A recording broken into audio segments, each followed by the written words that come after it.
مجھے کوئی بچہ نہیں ملا ہے، کئی مہینوں سے مکے کو آ رہی ہوں، کوئی بچہ نہیں ملا ہے۔ عبد المطلب رضی اللہ تعالیٰ عنہ نے کہا اے حلیمہ شاید آج تیرا محبت جاگ جائے گا، آج تیرا محبت جاگ جائے گا، چل میرے ساتھ۔ حلیمہ سعدیہ کو حضرت آمنہ کے سامنے کھڑا کیا، کہا اے آمنہ اتنی بار سرکار کو محمد کو گھوڑے میں دیکھے کہ تم نے آزاد ہے، یہ خاتون بھی آئی ہے، اس کی گھوڑے میں دیکھ کے دیکھ لو، اگر وہ مسکرائے تو بچہ ان کے حوالے کر دیں گے، اگر نہ مسکرائے تو واپس ملیں گے۔ حلیمہ سعدیہ مصطفیٰ کو دیکھ رہی ہے، مصطفیٰ حلیمہ سعدیہ کو دیکھ کے مسکرائے۔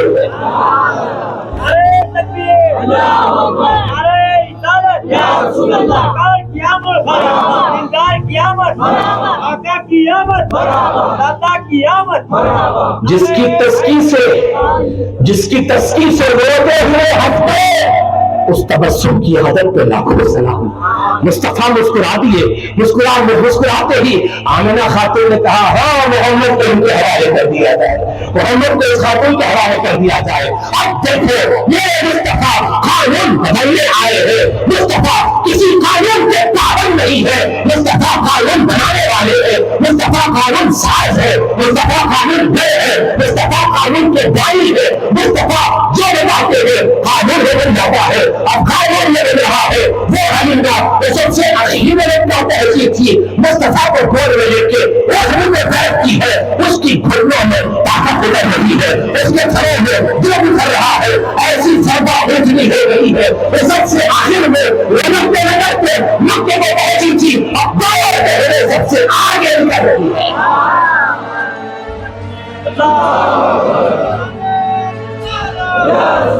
اللہ اکبر۔ عزیزان گرامی قدر، حلیمہ خاتون کو سب سے آگے نکلتے دیکھا تو بنو سعد کی خواتین نے حلیمہ سے پوچھا اے حلیمہ اتنے پیسے کہاں سے آئے، کون سے بچے کو گود لی ہو کہ انہوں نے اونٹ ہی بدل کے دے دی ہے؟ حلیمہ خاتون کہتی ہے تمہاری غلط فہمی ہے، اونٹ نہیں بدلی ہے، اس شہزادے کی برکت سے بیجان اونٹ میں طاقت پیدا ہو گئی ہے۔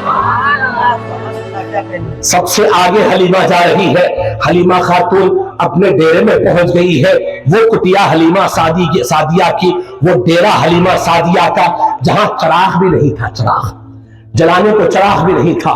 رات ہوئی، حلیمہ سعدیہ پورے قبیلے بنو سعد میں سب کے چراغ بجھ گئے، سبوں نے چراغ بجھا دیے، سونا ہے، مگر دیکھا کہ حلیمہ کے ڈیرے سے نور نکل رہا ہے۔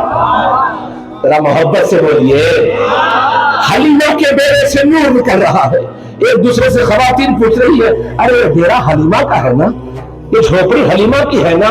وہ کہہ رہے ہاں حلیمہ کی ہے، پتہ نہیں مکے سے کس گھر میں گئی حلیمہ، انہوں نے اس کو کون سا تیل دیا، کون سا چراغ دیا، سب کے چراغ بجھ گئے، حلیمہ کا چراغ اب بھی جل رہا ہے، حلیمہ کا چراغ اب بھی جل رہا ہے، حلیمہ کے ڈیرے سے روشنی نکل رہی ہے۔ صبح ہوئی تو خواتین سامنے آ کے حلیمہ سعدیہ سے پوچھنے لگی اے حلیمہ کون سا چراغ لائی ہو؟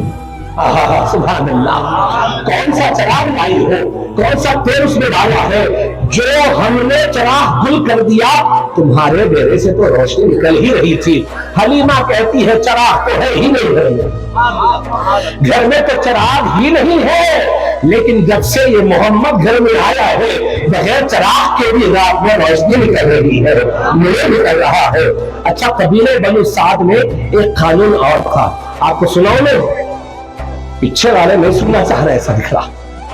عزیزان گرامی قدر، بنو سعد قبیلے میں ایک قانون یہ تھا کہ روزانہ عصر کے وقت، عصر کا جو وقت ہوتا ہے مغرب سے پہلے کا، بنو سعد کی تمام بچیاں بیٹیاں اپنے اپنے گود میں بچوں کو اٹھائے، اپنے بھائیوں کو اٹھائے میدان میں جمع ہوتی اور ہر بہن اپنے بھائی کی تعریف کرتی تھی، ہر بہن اپنے بھائی کی، کوئی کہتی میرے بھائی کی ناک تو دیکھ، کوئی کہتی ہے میرے بھائی کے ہونٹ کو دیکھ، کوئی کہتی ہے میرے بھائی کا چہرہ کو دیکھ، کوئی کہتی ہے میرے بھائی کی آنکھ کو دیکھ، کوئی کہتی ہے میرے بھائی کے کان کو دیکھ۔ ہر بہن اپنے بھائی کی تعریف کرتی تھی، لیکن جب مصطفیٰ اس قبیلے میں تشریف لے گئے اور حلیمہ سعدیہ کی ایک بیٹی تھی حضرت شیمہ رضی اللہ تعالیٰ عنہا،